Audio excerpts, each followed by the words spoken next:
या बातमीपत्राचे प्रायोजक आहेत A1 collection and cloth centre, Begampeth, Solapur. Rashtravadi काँग्रेसचे आमदार रोहित पवार यांची बारामती अॅग्रो प्रकरणात ईडी चौकशी सुरू आहे। त्यामुळे संपूर्ण महाराष्ट्रात शरद पवार गटातील राष्ट्रवादीच्या कार्यकर्त्यांनी राज्यभर निदर्शन आंदोलन केली। या आंदोलनादरम्यान नकळत उपमुख्यमंत्री अजित पवार यांनाही लक्ष्य करण्यात आले आहे। या प्रकरणी राष्ट्रवादी काँग्रेसचे मुख्य प्रवक्ते उमेश पाटील यांची माध्यमांनी प्रक्रिया घेतली असता त्यांनी रोहित पवार यांच्यावर घणाघाती आरोप केलाय। रोहित पवार हा पळणारा दादा आहे, सर्वात प्रथम भाजपामध्ये जाण्याची भूमिका त्यांचीच होती अशी सांगून त्यांची पोलखोल केली। पहा नेमकं काय म्हणाले ते। काल रोहित पवारांच्या ईडी चौकशी दरम्यान अशा फलक होते की पडणारा नाही हा खोचटोला अप्रत्यक्षरित्या अजित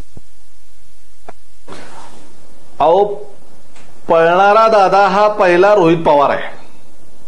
रोहित दादा हा पहिल्यांदा पळून चालला होता राष्ट्रवादी सोडून भाजपमध्ये।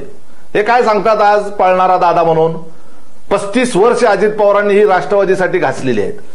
ही राष्ट्रवादी उभी करण्यामध्ये जेवढं पवार साहेबांचं योगदान आहे तेवढंच योगदान अजित दादांचं आहे, तेवढंच योगदान भुजबळ साहेबांचं आहे, तेवढंच योगदान वळसे पाटील साहेबांचं आहे, तेवढंच योगदान हसन मुश्रीफांचं आहे, तेवढंच योगदान प्रफुल्लभाई पटेलचं सुद्धा आहे। तुम्ही आजच्या आयत्या ह्याच्यावर तुम्ही जर पवार साहेबांचे नातू नसता तर कर्जत जामखेडमध्ये तुम्ही ग्रामपंचायतीला तर निवडून आला असता का?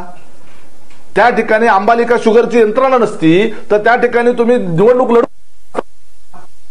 निवडून आल्यानंतर महाविकास आघाडीमध्ये तुम्हाला मंत्री केलं नाही, रोहित पवारांना मंत्री केलं नाही म्हणून एका भाजपच्या खासदाराला दिल्लीतल्या नेत्यांच्याकडे भाजपच्या घेऊन गेले आणि त्यांनी तिथं असं सांगितलं की मी आता राष्ट्रवादीचा राजीनामा देतो आमदारकीचा आणि भाजपच्या घेऊन लढतो, भविष्यामध्ये मला तुम्ही ताकद द्या।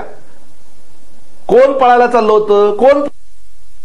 त्यावेळेला आजोबांचं काळजी त्यावेळेला नव्हती, त्यावेळेला कुटुंबाची काळजी नव्हती, त्यावेळेला महाराष्ट्र धर्म नव्हता। अरे त्याच वेळेला तुमचा धर्मभ्रष्ट झालेला होता। आता फक्त काय झालेलं आहे, तुम्हाला अजित पवारांची जागा घेण्याची घाई झालेली आहे।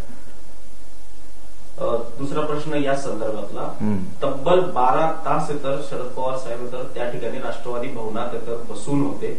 रोहित पवारांची चौकशी पूर्ण होतो, काय एकंदरीत याच्याकडे पाहता तुम्ही? एक लक्षात घ्या, रोहित पवार हे पवार साहेबांचे नातू आहेत। कुटुंबातल्या सदस्याच्या बाबतीमध्ये अशा पद्धतीनं एवढ्या तरुण वयामध्ये एखाद्या गंभीर स्वरूपाच्या चौकशीला सामोरं जावं लागतंय म्हटल्यानंतर आपुलकीनं प्रेमानं त्या ठिकाणी धीर देण्याच्या करता म्हणून उपस्थित राहणं याच्यामध्ये गैर काही नाही।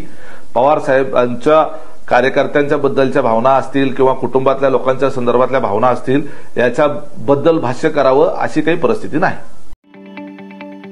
ताज्या बातम्या पाहण्यासाठी प्राईम महाराष्ट्र न्यूज चॅनलला सबस्क्राईब करा।